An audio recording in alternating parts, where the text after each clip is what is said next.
अथ मंत्रपाठः।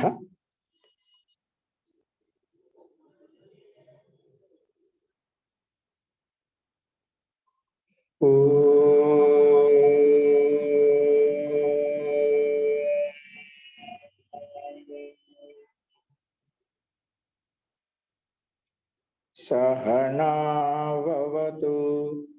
सहनौ भुनक्तु सह वीर्यं करवावहै तेजस्विनावधीतमस्तु मा विद्विषावहै। ओम शांति शांति शांति।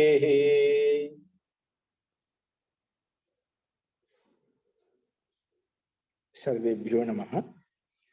अंदरिकी नमस्कारम अंडी। नमस्ते महोदय। నిన్న మనము ఈ పాణినీయ శిక్ష శాస్త్రాన్ని చెప్పుకున్నాము. అందులో ముఖ్యంగా ఏం చెప్పుకున్నామంటే వర్ణం అంటే ఏమిటి లేదా అక్షరం అంటే ఏమిటి, ఈ వర్ణాన్ని ఎందుకు ఉపదేశించాము, అలాగే ఈ వర్ణాలు ఎక్కడి నుంచి ఉత్పన్నమవుతాయి, ఎక్కడి నుంచి ప్రకటీభూతమవుతాయి, అలాగే ఈ శబ్దం యొక్క స్వరూపం ఏమిటి అనే విషయాన్ని మనం చెప్పుకున్నాం. దానికి సమాధానం కూడా ఏం చెప్పుకున్నాం అంటే మొట్టమొదటి ప్రశ్నకి మహర్షి పాణిని మహాభాష్యం చేసే సమాధానం చెప్పంటే వర్ణం అంటే ఏమిటి లేదా అక్షరం అంటే ఏమిటి, అక్షరం అని దేన్ని అంటాము, వర్ణం అని దేన్ని అంటాము అని అడిగినప్పుడు దానికి సమాధానంగా మొదటి శ్లోకం చెప్పబడింది. అక్షరం నక్షరం విద్యాత్ అశ్నోతేర్వా సరోక్షరం వర్ణం వాహు పూర్వసూత్రే కిమర్థం ఉపదిశ్యతే. అక్షరం నక్షరం విద్యాత్, అక్షరం నక్షరం అనేది అంటే క్షరితం కానిది, నష్టం కానిది, నష్టం కానిది, ధ్వంసం కానిది, అలాగే అన్ని చోట్ల వ్యాపించి ఉంది, దాన్ని అక్షరం అంటాము.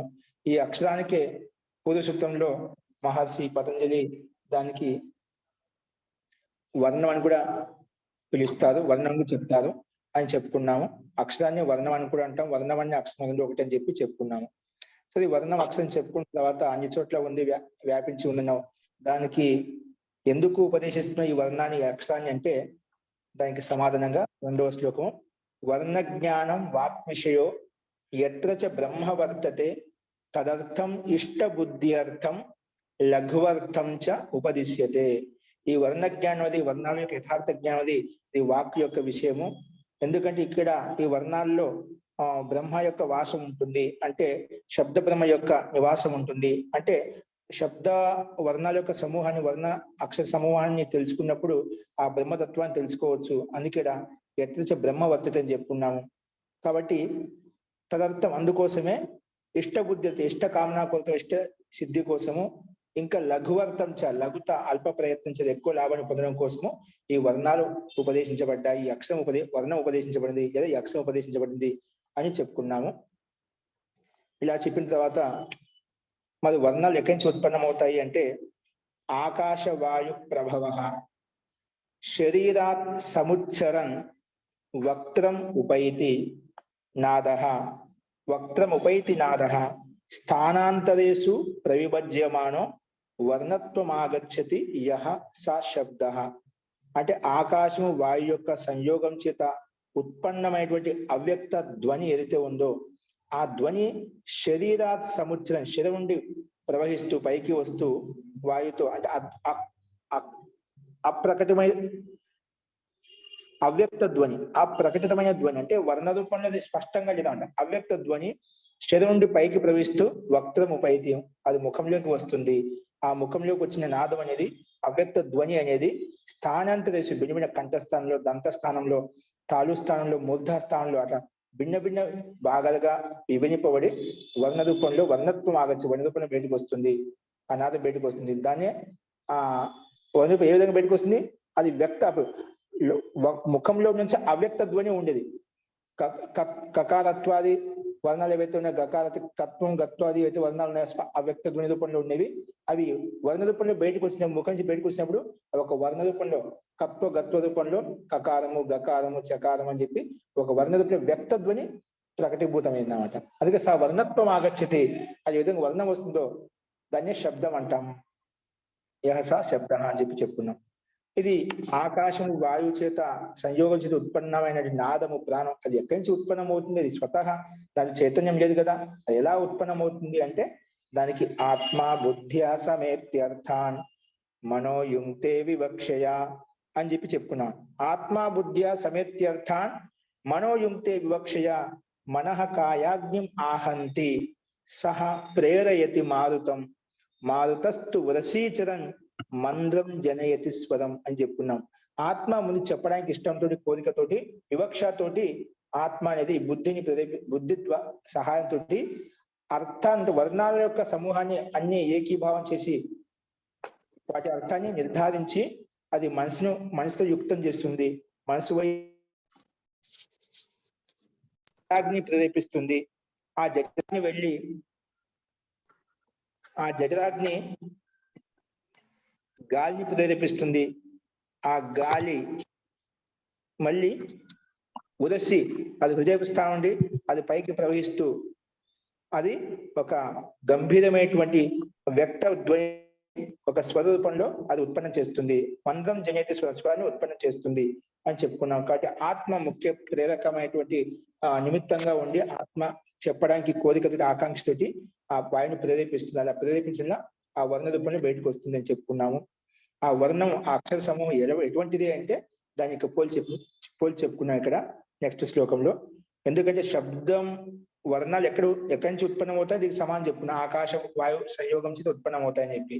కానీ ఈ ఉత్పన్నమైన శబ్దం అయితే ఉందో ఆ శబ్దం యొక్క స్వరూపం ఎలా ఉంది, వాటి వల్ల ఎటువంటి ఫలితం వస్తుంది? ఆ శబ్దం వర్ణాల ద్వారా వర్ణ రూపంలో శబ్ద రూపంగా బయటకు వచ్చే వర్ణాల సమూహంతో ఒక శబ్దంగా మారిపోయింది. అంటే వర్ణాల యొక్క సమూహమే శబ్దం అని చెప్పుకున్నాము.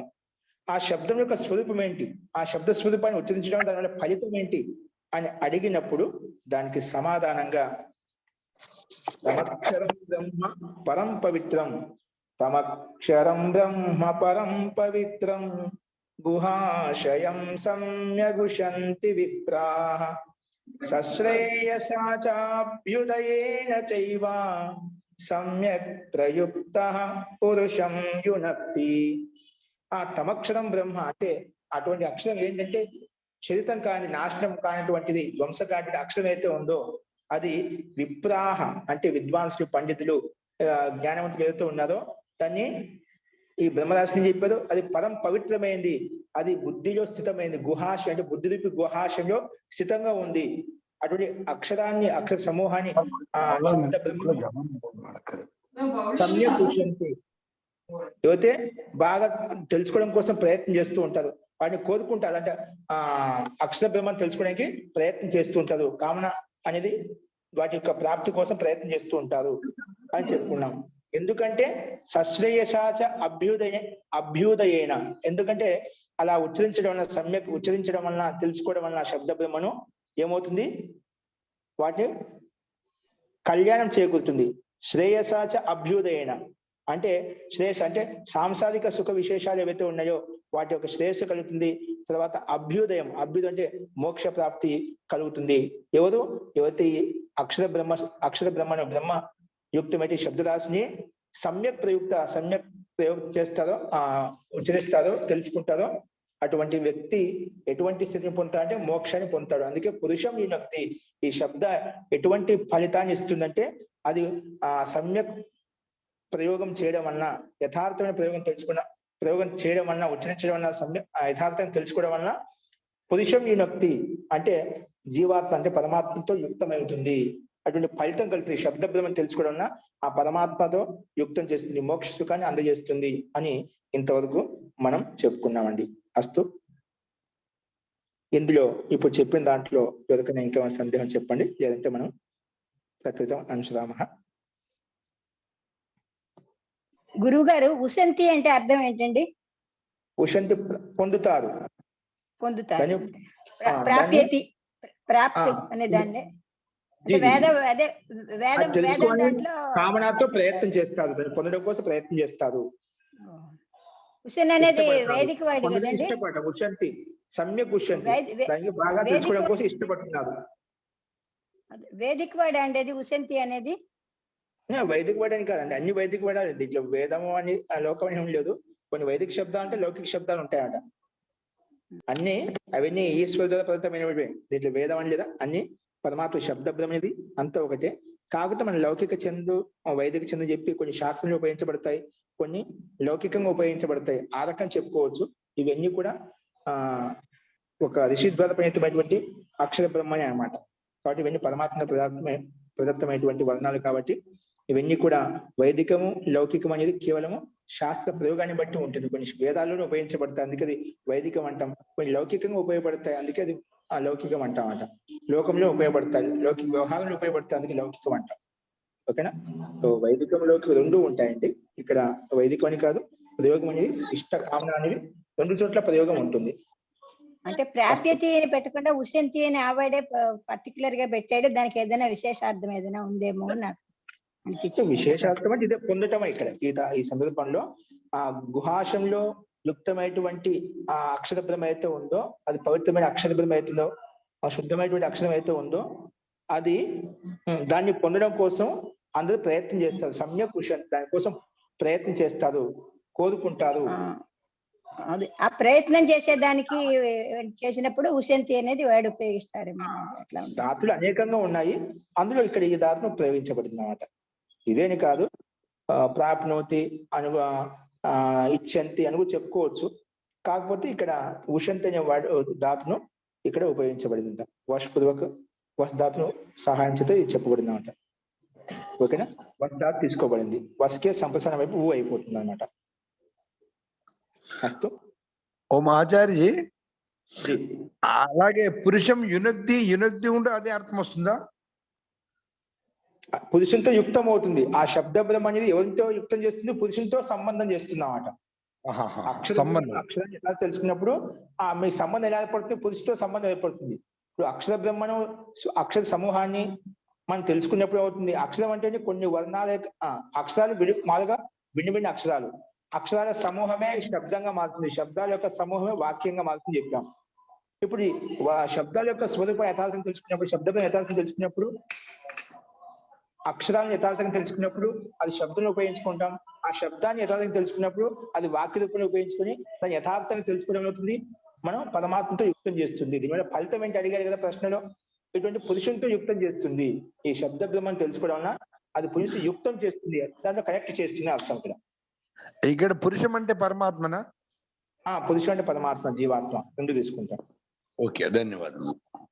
అంటే అదే ఇది ఫలార్థంలో చెప్తున్నాడు కాబట్టి అది సత్యం, కాబట్టి దానికి అచ్చు ఉపయోగించి ఉసంతి అనేది విసంతి ఇవన్నీ ఏంటంటే ఇచ్చేస్తున్నట్టున్నాడు గురువులు. అదే అనిపిస్తోంది. సామాన్యంగా కాకుండా దాన్ని పొందడం కోసం నివసిస్తూ ఉంటారు. అదే సాధనలో ఉండేవాడిని పొందడం కోసమే అక్కడే వాసన చేస్తూ ఉంటుంది అన్నమాట. దాన్ని అందుకే ఉషంతి చెప్పే వస్తాదు చెప్పేవాడు. సాధకుడికి అదే ఒక సాధకుడికి వినియోగించుకోవచ్చు అన్నమాట. అట్లాగా మేడం గురువు గారిని చెప్పనివ్వండి మేడం, మీ వ్యాఖ్యానం తర్వాత ముందుకు పోనివ్వట్లేదు మీరు క్లాస్ ని, ఏమనుకోవద్దు. అస్తు. గురువు గారు క్వశ్చన్ పర్వాలేదు, క్లాస్ మధ్యలో అడగలేదు, అందుకే ముందే అడగమన్నారు గురువు గారు కాబట్టి. అస్తు. సో ఇప్పుడు ఇంతవరకు మనం చూసామండి. కాబట్టి దీనివల్ల ఫలితం ఏంటంటే ఈ ఫలితం వస్తుంది అని చెప్పుకున్నాము. అస్తు. ఇప్పుడు నెక్స్ట్ శబ్దం యొక్క లక్షణం అంటే ఏమిటి? శబ్దం యొక్క లక్షణము అదే విషయాన్ని మహాభాష్యంలోనే ఇది అందుకే చెప్తారు, మాకు ఆచార్య చెప్పేవారు. ఇప్పుడు వర్ణోచ్చారణ శిక్ష వేదాంగాలు మొట్టమొదటి అంగమైనప్పుడు లఘు గ్రంథం అయినప్పటికీ కూడా దీన్ని వాస్తవంగా మనం వ్యాకరణం చదువుకుంటూ వస్తున్న వ్యాకరణం, దీని ద్వారా కాశిక, తర్వాత మహాభాష్యం చదువుతాం. నిజంగా అంటే వాస్తవం అప్పుడు చదువుకోవాలి. దీన్ని అక్కడ మాకు అలా చెప్పేవాళ్ళు. మహాభాష్యం చదివిన తర్వాత 7-8 ఏళ్ళకి అది మొత్తం సంపూర్ణ వ్యాకరణం అయిపోయిన తర్వాత అప్పుడు మేము ఈ వర్ణోచ్చారణ శిక్ష చదివేవాళ్ళం. అప్పుడు చదివినప్పుడు దాని యొక్క రహస్యం యథార్థంగా అది మనకు నిజంగా ఇంత రహస్యం ఉందని చెప్పి తెలుస్తుందండి. ఇప్పుడు అది ఇవన్నీ మహాభాష్యం యొక్క వచనాలు ఇవన్నీ వస్తున్నాయన్నమాట, ఇప్పుడు కాదు ఇవన్నీ. అప్పుడు చదివినప్పుడు ఒక అర్థం ఇంకా భిన్నంగా ఉంటుందన్నమాట, దాని యొక్క రహస్యం ఇంకా భిన్నంగా అర్థం అవుతుంది. కాబట్టి దాని తర్వాత అంటే ఇప్పుడు అర్థం కాని తాత్పర్యం మనకు ముఖ్యంగా ఎంత స్థానం ప్రయత్నం ప్రకరణం ఏంటివి, ఆభ్యంత ప్రయత్నం ఏంటి, వర్ణాలు ఎక్కడి నుంచి ఉత్పన్నం అవుతాయి, ఏ స్థానంతో పలుకుతున్నాము, దీని కరణము ప్రయత్నము ఘోషము నాదం ఏంటి అవి తెలుసుకుంటాము. కానీ వాస్తవంగా దీన్ని ఎక్కడ ఏ రకంగా ఏ విధంగా చెప్పండి అర్థం అనేది ఏ విధంగా నిగూఢమైనది ఏంటి అనేది, ఎప్పుడు ఏ శబ్దంతో యుక్తమైనప్పుడు, వాక్యంతో యుక్తమైనప్పుడు ఎలాంటి అర్థాన్ని బోధిస్తుంది, ఎలాంటి అర్థాన్ని ప్రకాశింపజేస్తుంది, ఎన్ని రకాలుగా ఒకే అక్షరం ఎన్ని మార్పులు ఉంటాయని చెప్పి అదొక మాయయుక్తంగా, అంటే శబ్దంలో ఇంత శక్తి ఉందని చెప్పి మనకు చాలా ఆశ్చర్యం అనిపిస్తుంది అన్నమాట. అందుకే మాటి మాటి చెప్తుంటాను, శబ్ద బ్రహ్మ నిష్ణాత, శబ్ద బ్రహ్మ నిష్ణాతుడు అవుతాడో అతడే పరబ్రహ్మాన్ని తెలుసుకోగలుగుతాడు. శబ్ద బ్రహ్మ తెలుసుకోకుండా, శబ్ద జ్ఞానం లేకుండా మనం ఏమి ఆ పరమాత్మ పొందలేమండి. సామాన్యంగా మనం సాధన చేసుకుంటూ ఉండొచ్చు అంట, మనకి శబ్ద బ్రహ్మ గురించి శబ్ద జ్ఞానం తెలియకుండా మనం ఎవరు చేయలేము అండి. ఎవరు తపస్సు చేస్తున్నట్టు వాళ్ళకి అంత జ్ఞానం ఉంటుంది, పూర్వజన్మ సంస్కారం ఉంటుంది, సంస్కారం లేకుండా ఎవరు చేయలేమన్నమాట. జ్ఞానయుక్తమైన వ్యక్తే ఇటువంటి మార్గంలో, ఆధ్యాత్మిక మార్గంలో ఉంటాడు, ముందుకెళ్తూ ఉంటాడు అన్నమాట. కానీ ఈ జన్మలు చేయకపోయినా గత జన్మ యొక్క ప్రభావం, సంస్కారం ఉంటుంది కాబట్టి వాళ్ళు అలా ముందుకు వెళ్తూ ఉంటారు అన్నమాట. అస్తు. సో అదేంటో మనం చూసాము. ఇప్పుడు శబ్దం యొక్క లక్షణం ఏంటి, శబ్దం యొక్క స్వరూపం ఏంటి ఇప్పుడు చూద్దాం. అస్తు. చూడండి, స్లైడ్ మీద కనిపిస్తుంది మీకు. శబ్ద కా లక్షణం అనేది మీ దగ్గర పుస్తకాలు ఉన్నాయి, అది మీకు స్లైడ్ మీద కూడా ఉంది, కింద చూడండి. నిన్న 5వ పాయింట్ బిందుకని చెప్పుకున్న తర్వాత వర్ణం అంటే ఏమిటి, అక్షరం అంటే ఏమిటి, వర్ణాన్ని ఎందుకు ఉపదేశించాము, వర్ణాలు ఎక్కడి నుంచి ప్రకటమవుతాయి, ప్రకటమైన శబ్దం అనేది శబ్దం యొక్క స్వరూపం ఏంటి, ఆ స్వరూపం వలన ఎటువంటి ఫలితం వస్తుంది అంటే పురుషం యుక్తి, పురుషంతో యుక్తం చేస్తుంది అని చెప్పి మనం చెప్పుకున్నాం. ఇలా చెప్పిన తర్వాత ఒక 6వ పాయింట్ కింద, 6వ బిందువు కింద శబ్ద కా లక్షణం, శబ్దం యొక్క లక్షణం ఏంటి అంటే ఇక్కడ ఇది కూడా మహాభాష్యం యొక్క ఒక పంక్తి, ఒక వచనం ఇచ్చేది ఇక్కడ చూడండి. శ్రోత్రోపలబ్ధి బుద్ధి నిర్గ్రాహ్య, శ్రోత్రో ఉపలబ్ధి, శ్రోత్రోపలబ్ధి బుద్ధి నిర్గ్రాహ్య, ప్రయోగేణాభిజ్వలిత ఆకాశదేశ శబ్ద. శబ్దానికి ఇంకో పరిభాష చెప్పారు ఇక్కడ. శబ్దం అంటే ఏమిటి, శ్రోత్రోపలబ్ధి, శ్రోత్రో ఉపలబ్ధి, శ్రోత్రం అంటే చెవుల ద్వారా, ఉపలబ్ధమేది గ్రహించబడింది, శ్రోత్రోపలబ్ధి శ్రోత్రంలో ఉపలబ్ధమైనటువంటి ప్రాప్తమైనటువంటి ఏంటి శ్రోత్రోపలబ్ధి అంటే జ్ఞానం అన్నమాట. అంటే శ్రోత్రంలో ఉపలబ్ధం అవుతుంది, ఏ ఉపలబ్ధ జ్ఞానం ఉత్పన్నం అవుతుంది. ఎలాగంటే బుద్ధి నిర్గ్రాహ్య, బుద్ధి మాధ్యంతో నిరంతరంగా గ్రహించబడుతున్నాడు. బుద్ధి మాధ్యంతో ఏమవుతుంది, ఆ శ్రోత్రేంద్రియం ద్వారా, కరణేంద్రియం ద్వారా ఆ చెప్పింది ఇప్పుడు ఏవైతే చెప్తున్నా మీరు శ్రోత్రేంద్రియం ద్వారా గ్రహిస్తూ ఉన్నారు, వాటిని నిరంతరంగా గ్రహిస్తూ ఉన్నారన్నమాట. ఏదో ఒక శబ్దం, ఒక అక్షరాన్ని గ్రహించి మీరు దాన్ని వదిలేయడం లేదు. నేను చెప్పిన విషయాల్ని ఇప్పుడు నేను చెప్పి ఒక అక్షరం తర్వాత ఒక అక్షరం కంటిన్యూగా చెప్తూ ఉన్నాను, అవి అక్కడే నష్టం అయిపోయాయి.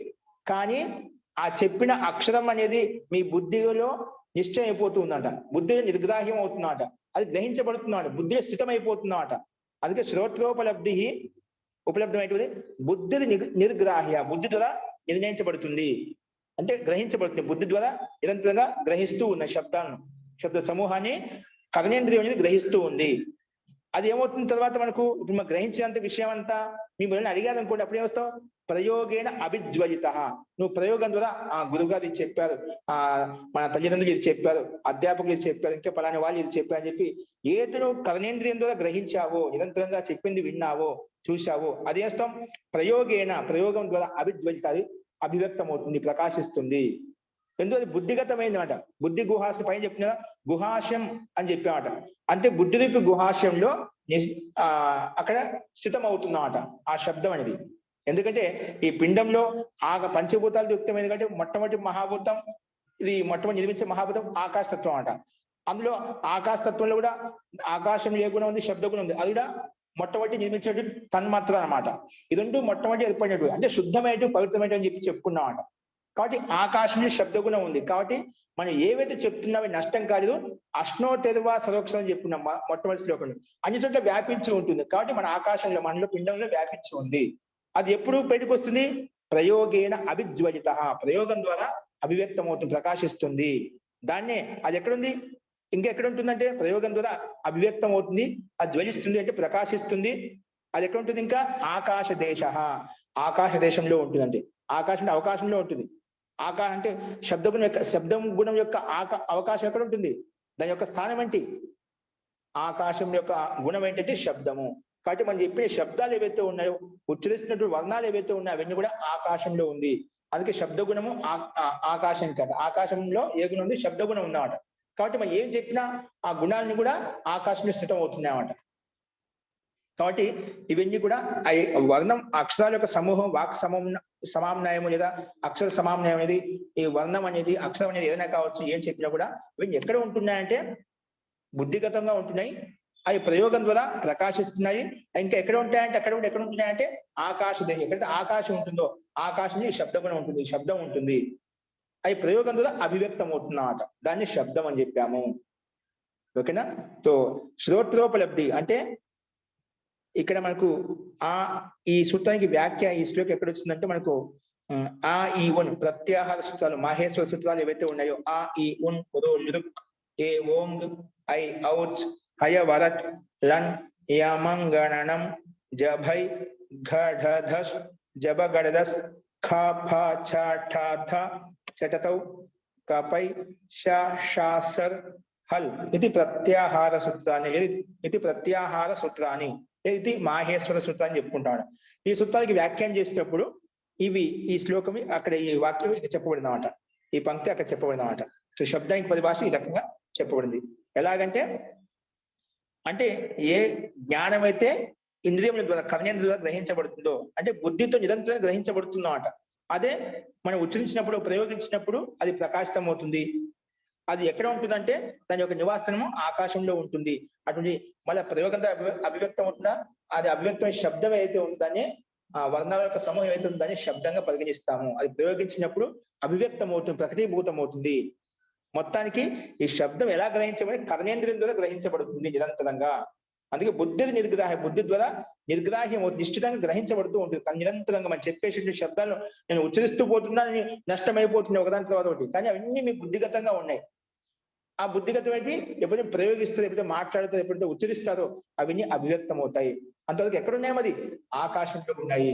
శబ్దం ఎక్కడ ఉంటుందంటే ఆకాశంలో ఉంటుంది. దాన్నే శబ్దం అంటాము అని ఈ మనకు ఈ వచనం చెప్పింది, మహాభాష్యం యొక్క వచనం. ఇది దీని యొక్క తాత్పర్యం. శబ్దం యొక్క లక్షణం చెప్పారు. శబ్దం ఎలా ఉంటుంది? ఇలా ఈ రకంగా ఉంటుంది, ఈ రకంగా గ్రహించబడుతుంది అని మనం దీని యొక్క తాత్పర్యం చెప్పుకున్నాం. అస్తు. ఇలా చెప్పిన తర్వాత సరే శబ్దం గురించి చెప్పే బాగానే ఉంది. ఈ వర్ణమాల అంటున్నావు, వర్ణాలు ఉత్పన్నం అవుతాయని. ఎన్ని వర్ణాలు ఉన్నాయి? వర్ణమాల ఎన్ని వర్ణాలు ఉన్నాయి? ఇందులో ఎన్ని వర్ణాలు ఉన్నాయి అని ఇక్కడ మళ్ళీ ప్రశ్న వేసినప్పుడు ఇక్కడ వర్ణమాలలో ఎన్ని అక్షరాలు ఉన్నాయి, ఎన్ని వర్ణాలు ఉన్నాయి అని అడిగినప్పుడు ముందు దానికి ఒక సమాధానం చెప్పారు. 360. మొత్తం మనకు వర్ణమాలలో ఎన్ని వర్ణాలు ఉన్నాయంటే 63 వర్ణాలు ఉన్నాయండి. ఇది పాణినీయ మతానుసారంగా, మహర్షి పాణినీయ మతానుసారంగా ఎన్ని వర్ణాలు ఉన్నాయి? 360. 3 అంటే 3, షష్ఠి అంటే 60, 360 అంటాడు. 63 వర్ణాలు ఉన్నాయి అన్నమాట. ఓకేనా? అంటే మొత్తం ఆకారాది స్వరాలు వ్యంజనాలు అన్ని కలుపుకుంటూ ఎన్ని ఉన్నాయి? 63 ఉన్నాయంట. వేరే మతస్థుల ప్రకారంగా, వేరే అన్య ఆచార్యుల ప్రకారంగా వేరే ఇంకా అన్య ఆచార్యులు చాలా మంది ఉన్నారంట. అంటే కొంతమంది యొక్క అభిప్రాయానుసారంగా, మతానుసారంగా కొంతమంది చతుషష్ఠి 64 అక్షరాలు ఉన్నాయి, కొంతమంది 65 అక్షరాలు ఉన్నాయని చెప్పి రకరకాలు చెప్తుంటారు, మతభేదం. కానీ పాణినీయ మతానుసారంగా వర్ణమాలు ఎన్ని వర్ణాలు ఉంటాయంటే 63 వర్ణాలు ఉంటాయి అని చెప్పి మహర్షి పాణి ఇక్కడ మనకు సూత్రం స్పష్టంగా ఇచ్చామట. 360 అని చెప్పి చెప్పుకున్నామట. అస్తు. అవి ఏంటివి? కింద చూడు కనిపిస్తున్నాయి స్పష్టంగా, గమనించండి. అకారాది స్వరంక స్వరూప్. ఈ అకారాది అంటే మొట్టమొదటి ఆ అకారాది స్వరాలు ఏవైతే ఉన్నాయో అవి వాటి యొక్క స్వరూపం ఎలా ఉంటుంది ఇక్కడ కింద పట్టికలో చూపించారు. చూడండి, గమనించండి మీద. ఇక్కడ ముందుగా అకారాది స్వరంక స్వరూపం అంటే అకారాది క్రమంలో ఉన్నటువంటి స్వరాల యొక్క స్వరూపం ఈ రకంగా ఉంటుంది. 63 వర్ణాలు అని చెప్పాం కదా. 63 ఏ రకంగా ఉన్నాయి? 63 ఎలా ఉన్నాయి? ఏ వర్ణాలు 63 వర్ణాలకి తీసుకుంటామంట. అవి ఏంటో ఇక్కడ మనకు చెప్పబడ్డాయి. చూడండి, ముందుగా హ్రస్వాలు ఐడి పెట్టాము, దీర్ఘము, ప్లుతము. ఓకేనా? ముందు హ్రస్వాలు ఇచ్చారు. అందులో హ్రస్వవర్ణాలన్నీ క్రమంగా కిందికి ఇచ్చారన్నమాట. దీర్ఘవర్ణాలు కూడా క్రమంగా ఉన్నాయి. అలాగే ప్లుత వర్ణాలు క్రమంగా కిందికి ఇచ్చారన్నమాట. అలాగా ఆ, ఈ, ఉ, రు, లు ఈ 5 అక్షరాలు మాత్రమే హ్రస్వవర్ణాలు. ఏంటివి? ఆ, ఈ, ఉ, రు, లు ఈ 5 వర్ణాలను హ్రస్వవర్ణాలు అంటామన్నమాట. దీర్ఘ వర్ణాలు ఏంటివి? ఆ, ఈ, ఊ, రు. ఇక్కడ 4 వర్ణాలు దీర్ఘ వర్ణాలు. మనకి ఏమైనా దీర్ఘ వర్ణాలు ఏమైనా ఉన్నాయంటే మనకు ఈ వర్ణమాలలో ఈ 4 అక్షరాలు దీర్ఘాలు. ఇంకా ఏ అక్షరానికి దీర్ఘం లేదండి. హ్రస్వాలంటే 5 అక్షరాలు వచ్చాయి. దీర్ఘ అంటే దీర్ఘాల్లో మొత్తము 4 వచ్చాయన్నమాట. అంటే అక్కడ లుకారం తీసుకున్నాము, అచ్చుల కింద తీసుకున్నాం చూడండి. అది హ్రస్వం కింద తీసుకున్నాం. కానీ లుకానికి దీర్ఘం ఇవ్వలేదు ఇక్కడ. రూకి దీర్ఘం రూ ఇచ్చారు, ఊకి దీర్ఘం ఊ ఉంది. అలాగే లుకి దీర్ఘం ఉందా, లుకి దీర్ఘం లేదంట. అందుకే అక్కడ 4 ఉన్నాయన్నమాట. దీర్ఘాలు ఎన్ని అక్షరాలు? 4 అక్షరాలు మాత్రమే. హ్రస్వాలు అడిగితే ఏమని ఉన్నాయంటే ఆ, ఈ, ఊ, రు, లు. ఈ 5 అక్షరాలు మాత్రమే హ్రస్వవర్ణాలు చెప్పాలి. దీర్ఘ వర్ణాలు పైన చెప్పిన ఆ, ఈ, ఊ, రు. ఈ 4 వర్ణాలు దీర్ఘాలు. ప్లుత వర్ణాలు ఏంటివి? అవి ఇచ్చాడు. దీన్ని కొంచెం సాగిస్తాం. ఆ, ఈ, ఊ. అంటే మాత్ర అంటే ఇప్పుడు ఒక మాత్ర కాలం పలికామనుకోండి హ్రస్వం అంటాము. 2 మాత్రల కాలం పలికామంటే దీర్ఘం అంటాము. ఆ 2 మాత్రల కంటే ఎక్కువ 3 మాత్రల కాలం చెప్పే ఉంటుంది. ఆ, ఆ, ఆ. మరి సాగరిసి చెప్తా. కొంచెం ప్రయత్నం ఎక్కువ తీసుకుంటామట, శక్తి ఎక్కువ తీసుకుంటామట. అంటే 3 మాత్రల కాలం తీసుకుంటామట. అందుకే వీటిని ప్లుత వర్ణ అంటాం. అలాగా ఇలాగా హ్రస్వము దీర్ఘం ప్లుతం ఉంటాయి. అలాగే ఈ కాలానికి ఈ, ఊ, రు, లు. అలాగే ఏ కాలం కూడా ఉంది. ఏ కాలం కూడా సాగరిస్తూ ఉంటామట. అలాగే ఐ కాలం కూడా ప్లుతం ఉంది. అలాగే ఓ కాలం కూడా ప్లుతం పలకొచ్చు. అలాగే ఔ కాలం కూడా ప్లుతంగా పలుకోవచ్చు. అంటే కొంచెం 3 మాత్ర కాలంతో సమయం తీసుకొని మనం ఉచ్చరించవచ్చు. కాబట్టి ఇవన్నీ ప్లుత వర్ణాలు అని ఇవి మనం చెప్పుకున్నాం. ఇవన్నీ హ్రస్వాలు, దీర్ఘాలు, ప్లుత వర్ణాలు ఈ రకంగా ఉన్నాయి. ఇవన్నీ స్వరాలు అన్నమాట. ఇప్పుడు వ్యంజన వర్ణాలు ఏంటివి? ఇక్కడ ఇచ్చాడు. కవర్గం అంటే క, ఖ, గ, ఘ, క, ఖ, గ, ఘ,ง. చవర్గంలో చ, ఛ, జ, ఝ, ఞ. టవర్గానికి చవర్గానికి 5 అక్షరాలు విధంగా వస్తాయి, మొత్తం వస్తాయి. కవర్గం ఎప్పుడైనా పలికినా ఈ 5 అక్షరాలు మీకు మనసులోకి రావాలన్నమాట. నెక్స్ట్ టవర్గం వచ్చేసి ట, ఠ, డ, ఢ, అణ. టవర్గంలో త, థ, ద, ధ, న. పవర్గంలో ప, ఫ, బ, భ, మ. ఇవి 20 వర్ణాలు వచ్చాయి, వ్యంజన వర్ణాలు. స్వాది 5 వర్గాలు. కచట తప, ఖచఠ థప, గజడ దబ, ఘ ఝ ఢ ధ భ, ంగ యాణ న మ. ఈ పంచమాక్షరాలు. మొత్తం 25 అక్షరాలు ఉన్నాయి. నెక్స్ట్ వచ్చేసి అంతస్థ వర్ణాలు కింద ఇచ్చారు. ఏంటివి? అంతస్థ వర్ణాలు. ఏంటివి? అంతస్థ వర్ణాలు. అంతస్థ వర్ణాలు ఎప్పుడు కేవలం యా, రా, లా, వా ఇవి మాత్రం చెప్పబడతాయి. అంతస్థ వర్ణాలు కానీ మీకు ఎప్పుడైనా ఏమైనా అడిగినా ఏం చెప్పాలి? అంతస్థ వర్ణాలు ఏంటివి అని అడగానే యా, రా, లా, వా ఈ 4 వర్ణాలకు అంతస్థ వర్ణాలు అని పేరు. అలాగే ఊష్మ వర్ణాలు ఏంటివి అని అడిగినప్పుడు ఏం చెప్పాలి? ష, ష, సా, హ. ష, ష, సా, హ. ఈ 4 వర్ణాలకు ఊష్మ వర్ణాలు అని పేరు. ఓకేనా? ఇవి మనకు వ్యంజనాలు. ఇవి అంతస్థ వర్ణాలు, ఊష్మ వర్ణాలు, కవర్గ, చవర్గ, టవర్గ, తవర్గ, పవర్గ కింద విభజించుకున్నాం అనమాట. ఇక్కడ మీకు రౌండప్ చేశారు కదా, ఏ, ఐ, ఓ, ఔ. ఇవి సంయుక్త అక్షరాలు అంటాం. వీటిని ఏమంటాము? సంయుక్త అక్షరాలు కూడా అంటాం. ఎందుకంటే ఏ, ఐ, ఓ, ఔ ఈ 4 అక్షరాలు సంయుక్త అక్షరాలు ఎందుకంటామంటే ఈ వర్ణం అనేది 2 అక్షరాలు కలిస్తే ఏర్పడిందన్నమాట. ఇప్పుడు ఏ ఉంది, ఆ ప్లస్ ఈ కలిస్తే ఏ అయిపోయినది. అంటే 2 వర్ణాలు ఉన్నాయి. అందుకే సంయుక్త అక్షరం అని కూడా అంటాం. ఏమంటాము? ఏ కాలం ఏమంటాము? సంయుక్త అక్షరము. ఆ ప్లస్ ఈ కలిస్తే ఏ వచ్చిందన్నమాట. అలాగే ఐ ఎలా వచ్చింది? ఆ ప్లస్ ఏ కలిస్తే లేదా ఆ ప్లస్ ఐ కలిస్తే ఐ వచ్చిందన్నమాట. 2 కలిస్తే ఐ ఒకటి వచ్చిందన్నమాట. అలాగే ఆ ప్లస్ ఊ కలిస్తే ఓ వచ్చింది. అంటే 2 వర్ణాల కలయికమే ఒక వర్ణం యొక్క స్వరూపం. అలాగే ఆ ప్లస్ ఓ లేదా ఆ ప్లస్ ఔ కలిస్తే అవు వచ్చిందన్నమాట, 2 కలిస్తే. అలాగే సంయుక్త అక్షరం ఎందుకన్నామంటే 2 అక్షరాలు కలిసి ఉన్నాయి సంయుక్త అక్షరం అని చెప్పుకున్నాం. వీటిని ఏ, ఐ, ఓ, ఔ.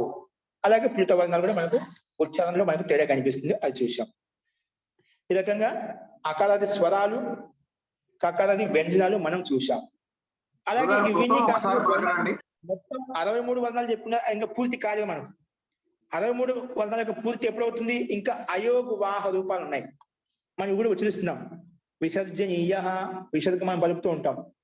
అలాగే జిహ్వా మూలీయ, జిహ్వా అంటే మనకు కంఠం యొక్క మూల భాగం అండి. జిహ్వాకి మూల భాగం, జిహ్వా ఎక్కడి నుంచి స్టార్ట్ అవుతుందో జిహ్వా మూలీయ అంటాం. జిహ్వా మూల్యం అంటే కకారాది వర్ణాలు ఏవైతే ఉన్నాయో అవి జిహ్వా మూలం నుంచి పలకబడతాయన్నమాట. కకారాది వర్ణాలు జిహ్వా మూలం నుంచి పలకబడతాయన్నమాట. అందుకే ఇక్కడ అలాంటి చిహ్నం ఇచ్చామట. అలా ఉంటుందన్నమాట, జిహ్వా మూలంలో ఆ రకమైన స్థితి ఉంటుంది. అందుకే ఆచార్య వారు మనకు మొన్న ఛాయాచిత్రాలతోటి అది చూపిస్తూ ఉన్నారు. రేపు ప్రయత్నం చేస్తున్న ఆ ఛాయాచిత్రాలు చూపించడానికి. అది కంఠంలో మనకు ప్రతి ఒక్కరు అర్థంలో చూస్తూ ఉంటాం. అక్కడ కొంచెం నోరు ఓపెన్ చేసి చూసినప్పుడు ఇలాంటి ఆకృతిలో కొంచెం ఉంటుంది, మీకు కనిపిస్తుంది అన్నమాట. మహోదయ అంతస్థ ఊష్మ అంటే అర్థం ఏంటి మహోదయ? ఒక నిమిషం అడగండి, మీకు అవకాశం ఇస్తాను. ఇది అయిపోయిన తర్వాత మీకు అడుగుతాను, అడగండి. అస్తు. జిహ్వామూలీయ అంటే ఇవి జిహ్వాము నుంచి వర్ణాలు పలకబడతాయి. అంటే కొన్ని వర్ణాలలో ఉన్నాయి, కవర్గం ముఖ్యంగా. అలాగే ఉపద్మానీయ, ఉపద్మానీయ అనేది పవర్గం. అంటే పవర్గం మీద ఈ ఉపద్మాన్యం పలక అంటే పవర్గం మీద ఆశ్రయించి ఉన్నాయన్నమాట. పవర్గ ఆశ్రయంగా ఉంటున్నామంట. అంటే పవర్గాలని కూడా ఉపద్మానీయ వర్ణాల కింద చెప్పుకుంటామట. అంటే ఉపద్మాని అంటే ఓష్ఠ స్థానంతో ఉచ్చరించబడతాయట. ఓకే, ఈ రకంగా ఉపద్మానీయ ఇది పవర్గం ద్వారా మనకు తెలుస్తుంది. జిహ్వామూల్యం అనేది కవర్గ వర్ణాలు ఏవైతే ఉన్నాయో అవి జిహ్వామూల్యం ద్వారా వస్తాయి. ఉపద్మానీయ అనేది పవర్గం, ఇవని దీని ద్వారా మనకు ఓష్ఠ పవర్గం యొక్క అక్షరాలు ఏవైతే ఉన్నాయో అవి చెప్పబడతాయి. అలాగే అనుస్వారం అంటే పైన ఉండే బింది. ఒక అనుస్వారం అంటే ఏంటి? చుక్కరాలు పెడుతుందని అనుస్వారం అంటామట. ఓకేనా? మళ్ళీ అనునాసికం అంటే వేరు, అది తర్వాత చెప్తాయి. ఇప్పుడు పక్కన ఉన్నాయి. సో ఈ విసర్గము, జిహ్వామూలీయము, ఉపద్మానీయము, అనుస్వారం, ఈ 4 వర్ణాలు. ఇవి కూడా వర్ణాలకేంటి, ఇవి కూడా వర్ణాల కింద తీసుకుంటామట. విసర్గం కూడా రామ, క, ఖ, గ, ఘ అని జిహ్వామూలంతో పలుకుతున్నాం. ప, ఫ, బ, భ, మ ఇవన్నీ ఉపద్మానితో పలుకుతున్నాం. ఇవన్నీ దక్కడి నుంచి ఉత్పన్నం అవుతున్నాయన్నమాట. అవి కంఠంలో కొంచెం విభాగం ఎక్కడి నుంచి ఉత్పన్నం అవుతుంది, దానికి స్థానం ఏంటి దాన్ని పోస్ట్ చేసి చెప్తున్నమాట. అలాగే అనుస్వారం రామం, లక్ష్మణం, అని ఏదైతే పలుకుతున్నామో అనుస్వారం పలుకుతున్నామో అది ఇక్కడ బిందు రూపంలో మనం చూస్తాం అన్నమాట. ఓకే, ఇవి 4. పక్కన వీటన్నిటిని ఏమంటే అయోగ్వాహ అని చెప్తామట. అయోగ్వాహ కింద చెప్పారు, ఒక నామకరణం ఇచ్చారు మహాభాష్యంలో. ఇంకేమున్నాయి? హ్రస్వ వర్ణాలు. ఇక్కడ అనునాసిక వర్ణం ఏంటివి? దీంట్లో ప్రభేదాలు అండి. ఇప్పుడు ఇక్కడ ఇచ్చారు, కొన్ని చిహ్నాలు ఇచ్చారు, ఒక్కొక్క రకంగా చెప్తుంటారు. ఇవి దీనికే ప్రభేదాలు అన్నమాట. హ్రస్వము, దీర్ఘము, అనునాసిక చిహ్నము. అడ అంటే ఇప్పుడు మనం అలా రాస్తాం కదా, అలా. ఇప్పుడు కళావతి అని చెప్పి రాస్తున్నాయి, సామాన్య లకారం రాస్తాం, అలా రాస్తామా? కళావతి. అడ అంటే అగ్నిమీడే అని చెప్పి కూడా మనం మంత్రంలో, మొట్టమొదటి మంత్రంలో ఋగ్వేదం యొక్క మంత్రాలు చెప్తామట. ఇక్కడ అలాను అక్కడైతే మనకి ఇక్కడ 2 రాస్తాము, అక్కడ మనకు హిందీ భాషలో మనకు ఒకటే లకారం ఉంటుంది, అక్కడ అలా ఉండదు. మన ఇక్కడ తెలుగు భాషలో, మాతృభాషలో ఈ రకంగా ఉచ్చరిస్తాం అన్నమాట. అంటే స్వరంలో కొంచెం తేడా మనకు కనిపిస్తుంది అన్నమాట. సో ఇవి అనునాసిక వర్ణాలు, వీటిని యమాల కింద చెప్తామన్నమాట. ఈ 4 ముఖ్యంగా. ఇప్పుడు అర్ధచంద్రాకారం ఉండి పైన చుక్క ఉంది, ఇదేదో ఒక విశిష్టమైన చిహ్నం ద్వారా మధ్యలో చుక్క పెట్టామన్నమాట. ఒకటేమో పైన అర్ధచంద్రాకారం పెట్టి చుక్క పెట్టాము, దీన్ని దీర్ఘంగా చెప్పారు. అలాగే ఓన్లీ అర్ధచంద్రాకారం ఉంది పైన చుక్క ఉంది, అనునాసిక వర్ణం అని చెప్తామట. అలా అర్ధచంద్రాకారం పైన చుక్క ఉంటే ఖచ్చితంగా అనునాసిక చిహ్నాన్ని గుర్తించాలి. ఏంటంటే అలా కింద కూడా చెప్తామట. ఇవి కూడా ఒక వర్ణాలు. అవి కొంచెం సూక్ష్మంగా స్వరాలు పలికే వాళ్ళు, సంగీతం నేర్చుకునే వాళ్ళు ఇవి వాళ్ళకి తెలుస్తూ ఉంటాయండి. స్థూలంగా మనకు కనిపించదు కానీ ఆ స్వర భేదం మనకు కనిపిస్తుంది. కానీ ఆ స్వర భేదాలు ఇవి మనకు పనిచేస్తాయి అన్నమాట. మనకు తెలియకుండా ఉపయోగిస్తూ ఉంటాం మనకు. కాబట్టి ఇన్కో 4 ఎంబీకి అయితే వీటిని, ఈ 4ని దీంట్లో కూడా హ్రస్వము, దీర్ఘము, అనునాసికము అని చెప్పి ఇక్కడ చెప్పబడ్డాయి. వీటిని యమాలు అంటామని, దానికి ఒక పేరు పెట్టారు, యమము అని చెప్పి. ఇవి స్వరంలో కొంచెం మనకు విశిష్టతను, దాంట్లో విశిష్టమైన అర్థాన్ని మనకు సంకేతిస్తుంటాయి కూడా. కాబట్టి మనకు ఉచ్చారణలో సహాయపడేటువంటి ఇవి కూడా వర్ణాలే. ఇవన్నీ మొత్తం కలిపి మనకు 63 వర్ణాలు వచ్చాయి. ఓకేనా? ఈ యమాలను కలుపుకుంటూ జిహ్వామూలీయ, విసర్జనీయ, ఉపద్మాని, అనుస్వారం ఇవన్నీ కలుపుకుంటూ మొత్తం 63 వర్ణాలు పాణిని మతానుసారంగా ఇక్కడ చెప్పబడ్డాయండి. అనునాసిక అంటే మనం ఎలా ఉచ్చరిస్తామంటే ముఖ నాసిక వచనోను నాసిక అని చెప్పి ఒక మహర్షి పాణిని యొక్క సూత్రం ఉంది. ముఖనాసిక వచనోను నాసిక. ముఖము నాసిక, ముఖము ద్వారా, నాసిక అంటే ముక్కు ద్వారా పలికేటువంటి వర్ణం అయితే ఉందో దాన్ని అనునాసిక వర్ణం అంటారు. ముఖేన నాసికయా యద్ ఉచ్చారితే తద్ అనునాసికం. ముఖము ద్వారా, నాసిక అంటే ముక్కు ద్వారా పలికేటువంటి వర్ణం అయితే ఉందో దాన్ని అనునాసిక వర్ణం అంటాము. ఈ అనునాసిక వర్ణాలు ఏమిటివి? వర్గాల యొక్క కచడి తప్పాలు ఉన్నాయి కదా, ఆ వర్గాల యొక్క ప్రతి వర్గం యొక్క పంచమాక్షరాన్ని కూడా అవన్నీ కూడా అనునాసిక వర్ణాలు అంటామట. ఏంటివి? అనునాసిక వర్ణాలు. ఎందుకంటే ఈ పంచమాక్షరం పలకాలంటే అవన్నీ ఖచ్చితంగా ముక్కు సహాయము, నోటి సహాయం ఖచ్చితంగా తీసుకుంటామండి. ముక్కు సహాయం చేత నోటి సహాయం తీసుకునే ఆ వర్ణం ఉచ్చరిస్తామట. రెండో అవకాశం లేదన్నమాట. అందుకే అనునాసిక వర్ణాలు పేరు. పంచమాక్షరాలు ఏవైతే అనునాసిక వర్ణాలు ఫస్ట్ సందర్భంగా చెప్పాను, తర్వాత కూడా వస్తాయి మనకు. అనునాసికం అంటే ముఖము చేత, నాసిక అంటే ముఖము చేత, ముక్కు చేత పలికేటువంటి వర్ణాలు ఏవైతే ఉన్నాయో వాటి అనునాసిక వర్ణాలు అంటే చెప్పుకున్నాము. అనుస్వరం అనేది మనకు దాని బిందు రూపంలో చెప్పుకుంటాం, అది ఉచ్చారణలో మనకు తెలుస్తుంది స్పష్టంగా. ఈ రకంగా మొత్తం 63 వర్ణాలు మనం చెప్పుకున్నామట. ఇందులో అకారాది స్వరాలు అంటాము, ఇవన్నీ ఏవైతే ఉన్నాయో. కవర్గాలు ఏవైతే ఉన్నాయో వాటిని వ్యంజనాలు అంటామట. వీటికి అచ్చులని పేరు లేదా హల్లులను కూడా చెప్పుకుంటాం. మనం ఒక్కొక్క భాషలో, ఒక్కొక్క మాతృభాషలో ఒకటే చెప్తాం. అచ్చులు అన్య, స్వరాలన్య ఒకటే, స్వరన్య అచ్చులన్య ఒకటే.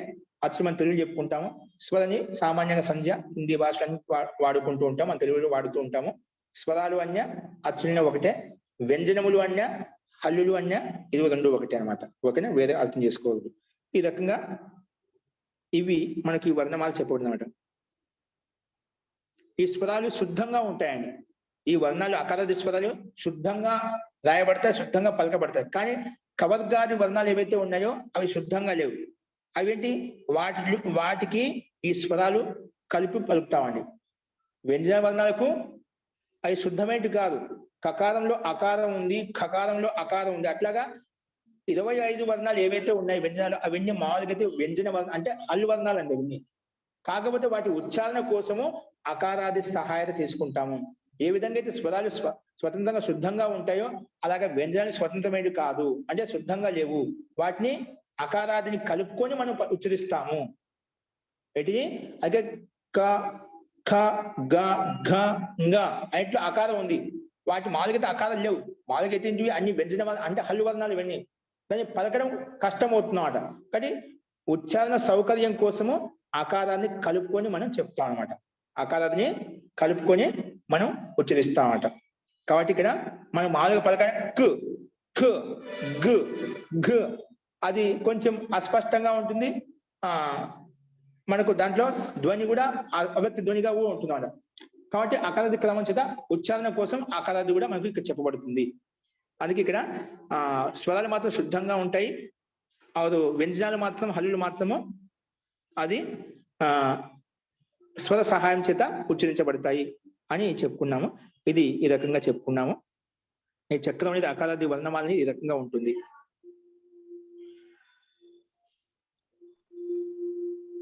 ఇప్పుడు ఈ ప్రతి అక్షరంలో కూడా 12 అక్షరాలు ఉంటాయి. ఏముంటాయండి?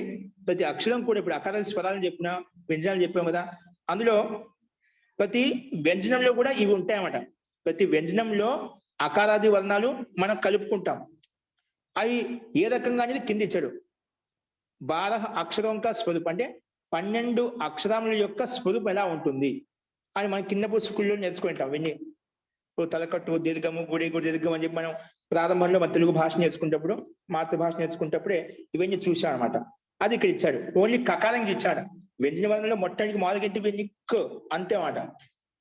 స్వర రహితమేంటి హలు వర్ణం అన్నమాట. మామూలుగైతే దానికి ఏం కలిపాము? ఆ కలిపాము. అదే కకారానికి ఆ కలిపాం. ఆ ఈ ఈ ఉ ఊ ఏ ఐ ఓ ఔ అం అహ ఇలాగా. దీన్ని కలిపితే కా, కా, కి, కీ, కు, కు అవి కలుపుకుంటూ పోయినాం. కాకి ఆ కలిపితేమో కా అయిపోయింది, కాకి ఆగితే కా అయిపోయింది. అలాగా అన్ని వాటిని కలిపి చూపించామండి ఇక్కడ కకారానికి.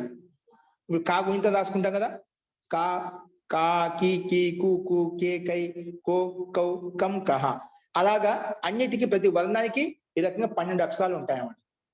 ప్రతి వర్ణానికి ఈ రకంగా 12 అక్షరాల యొక్క స్వరూపం ఈ రకంగా మనం చూసుకుంటాం. అది కాగుణితము చాగుణితం అని రాసుకుంటాం కదా, అదే విధంగా ఇక్కడ కూడా మనం అన్నిటికీ ఇదే విధంగా అర్థం చేసుకొని రాసుకోవాలి కూడా. ఓకే, ఇవి ఇదే విధంగా చూడాలి ఇప్పుడు. ఓకే, ఈ రకంగా ఈ 12 అక్షరాల యొక్క స్వరూపం ఎలా ఉంటుంది అనేది ఏ రకంగా కలుపుకుంటాము అని ఇక్కడ మనం చూసాం. చెప్పాం కదా, స్వరాలు మాత్రం శుద్ధంగా స్పష్టంగా ఉంటాయి, అలాగే రాయబడితే అలాగే ఉచ్చరించబడతాయి. కానీ వ్యంజనాలు ఎలా ఉంటాయి, అవి మాత్రలతో యుక్తమే ఉంటాయంట. అకారాది మాత్రలతోటి, అకారాది మాత్రలు ఏంటివి, ఈ 12 మాత్రలు ఏదో ఒకటి ఉంటుందండి. ఈ 12 మాత్రలు ఏవి చెప్పుకున్నాం, తలకట్టు, దీర్ఘము, గుడి, గుడి దీర్ఘం, ఇవన్నీ ఉన్నాయి కదా మనం తెలుగులో చెప్పుకుంటాం. ఈ స్వరాలు ఏదో ఒకటి స్వరం యుక్తమే ఉంటుందన్నమాట. అకారమే యుక్తమే ఉండాలని ఏం లేదు. అకారం ఉండొచ్చు, ఆకారం ఉండొచ్చు, ఇకారం ఉండొచ్చు, ఈకారం ఉండొచ్చు, ఒకే వ్యంజన వర్ణానికి. అలాగా ప్రతి వర్ణానికి అర్థం చేసుకోవాలన్నమాట. ఓకేనా? సో ఇవన్నీ మాత్రలతో 12 అక్షరాల మాత్రలతో యుక్తమై ఉంటాయి వ్యంజనాలు. స్వరాలు మాత్రం శుద్ధంగా ఉంటాయి, కానీ వ్యంజనాలు మాత్రం మాత్రలతో, ఈ 12 రకాల అక్షరాల స్వరూపం ఏ విధంగా ఉందో వాటితో యుక్తమై ఉంటాయి. కా చూసుకున్నాం, ఒత్తు కా కూడా అలా ఉంటుంది. ఒత్తు గకారం అలాగ ఉంటుంది, ఘకారం అలాగ ఉంటుంది, గకారం అలాగ ఉంటుంది. మనం ఏ విధంగా అయితే మొత్తం 12 అక్షరాలు చూపించిన విధంగా అన్నిటికీ ఇదే విధంగా కలుపుకోవాలన్నమాట. ఫస్ట్ ఇది ఇక్కడ మీకు ఇక్కడ ఇది అర్థమైంది అనుకుంటాను. అలాగే ఇంకా చూడండి, స్లైడ్ మార్చండి. ఇందులో ఏదైనా సందేహం ఉందా? ఒక్క నిమిషం అండి. ఏంటండి? 62 అక్షరాలు వస్తున్నాయి, 63 అన్నారు. ఏ తక్కువ వస్తుంది చెప్పండి మీకు. ఇక్కడ అనునాసిక వర్ణంతో పాటు అడా కూడా ఉందండి కింద, అది కూడా కలుపుకోవాలి. 4 యమాలు, 3 కలుపుతున్నారు అక్కడ యమాలు, అప్పుడు 63 అవుతాయి అన్నమాట. ఓకేనా? ఓకే అండి. ఇప్పుడు దానికి మధ్యలో అంతస్థ వర్ణాల గురించి అడుగుతున్నాను, అది అడగండి. గురువు గారు, ఇక్కడ జిహ్వమూలీయ తర్వాత ఉపద్మనీయ రెండు ఒకటే గుర్తులు ఉన్నాయి కదా? ఒకటే గుర్తున్నాయండి. అంటే మరి తేడా గుర్తు ఎట్లా గుర్తించాలి వాటికి వీటికి? అది ఉపద్మాని వర్ణం అంటే పవర్గంతో యుక్తమై ఉంటాయండి. ఆ వర్ణాన్ని బట్టి ఉపద్మాని చెప్పి అర్థం చేసుకుంటాం. ఆ కవర్గాన్ని బట్టి జిహ్వామూల్యం చెప్పి అర్థం చేసుకుంటాం. ఈ చిహ్నం మనకి ఎక్కడ కనిపించినా అక్కడ పవర్గం ఉంటుంది.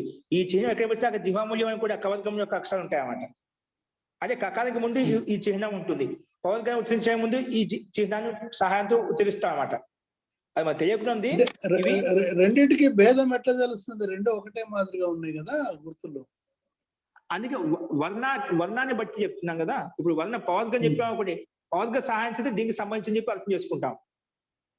స్వరూపం అది లోపల తేడా ఉంటుంది. మనకి లోపల ఉండే తంత్రాన్ని మనం చూడలేం కదా.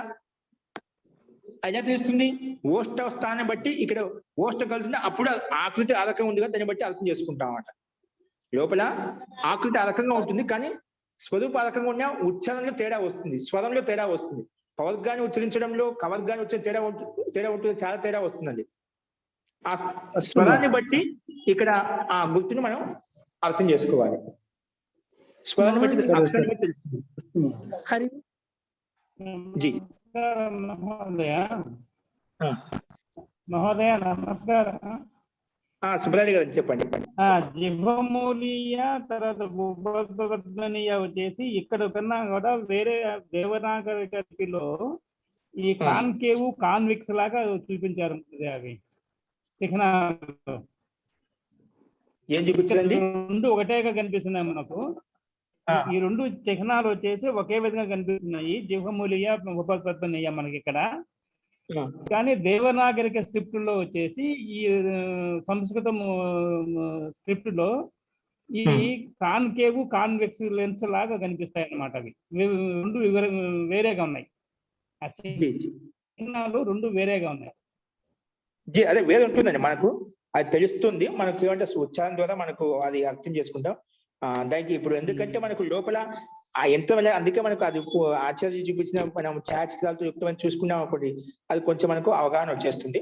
దీన్ని పూర్తి ఇదే మిత్రం లోపల ఏది ఎలా ఇంత స్పీడ్ గా పనిచేస్తుందో మనకు చెప్పడం కష్టం అన్నమాట. కాబట్టి మనం ప్రయత్నం చేయగలుగుతాం. అది స్వరంగా పాడే వాళ్ళకు తెలుస్తూ ఉంటుంది. అది సంగీతం నేర్చుకునే వాళ్ళు చూడండి, వాళ్ళు గమనించండి, వారికి అర్థం అవుతుంటుంది అన్నమాట. కొంచెం మనకు భాషను పడుకుని సంపాదించుకున్నట్టే ఈ తేడా కూడా మనకు కనిపిస్తుంది అన్నమాట. ఈ యమాల విషయంలో ముఖ్యంగా ఈ సూక్ష్మంగా స్వరంలో కొంచెం తేడా వస్తుంది కాబట్టి అవి కొంచెం సూక్ష్మంగా అధ్యయనం చేసినప్పుడు మనకు అది కూడా అర్థమవుతుంది. ఓకేనా? ఖచ్చితంగా ఉంటుంది. తేడా లేకుండా ఉండదండి. మనం తేడా లేకుంటే అసలు సమానంగా ఉన్నప్పుడు దానికి మనం చెప్పాల్సిన అవసరం లేదు. దాన్ని మనం ఇప్పుడు అంత మనకు పటుత్పదంగా దాన్ని వ్యక్తం చేసి చూపించే కష్టం అనమాట.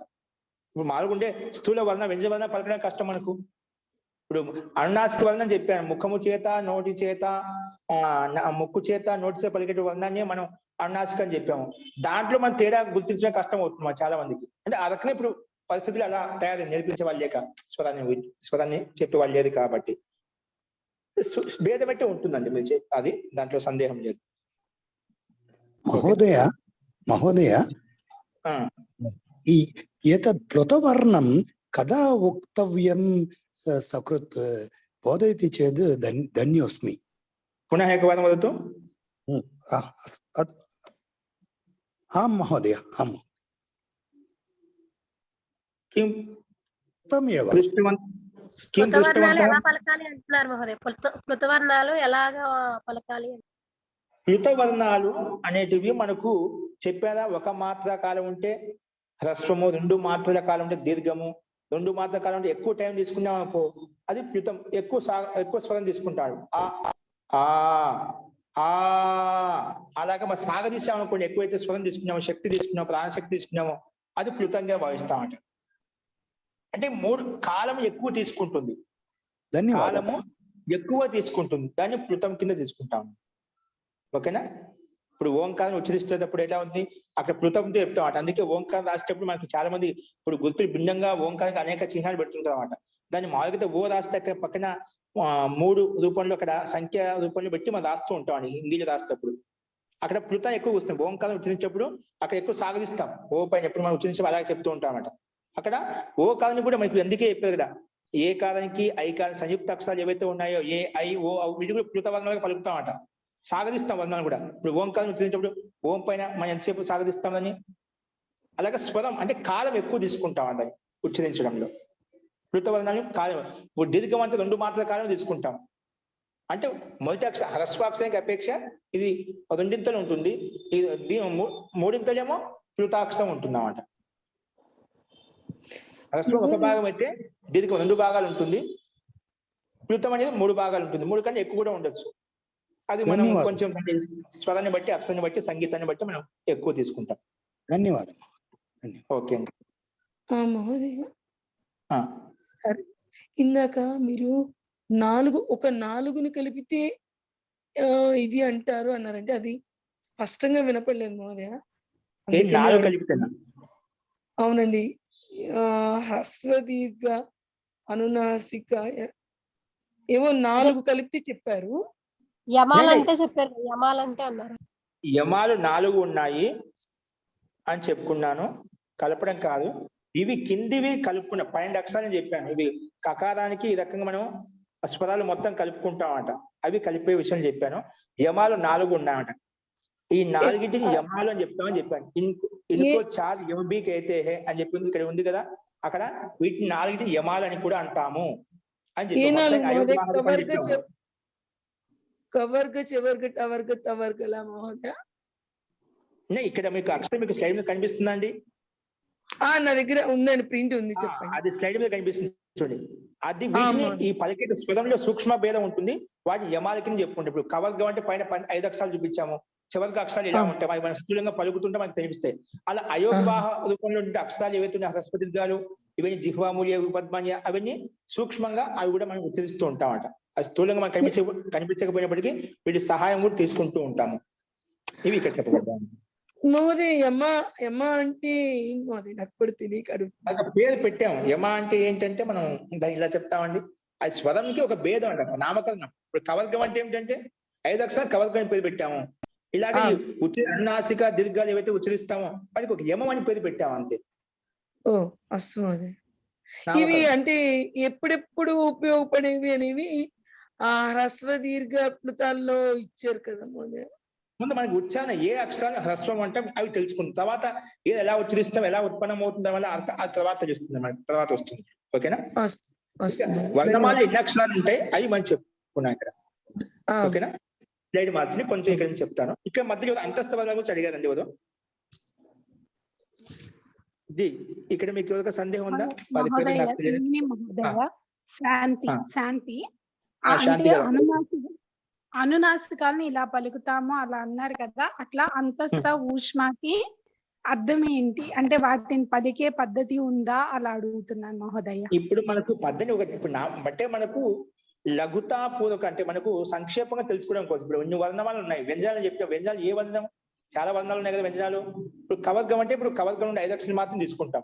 చివర్గం అనగానే చివర్గంలో ఉండే అక్షరాలు మాత్రం తీసుకుంటాం, మిగతా ఏం తీసుకోమాట.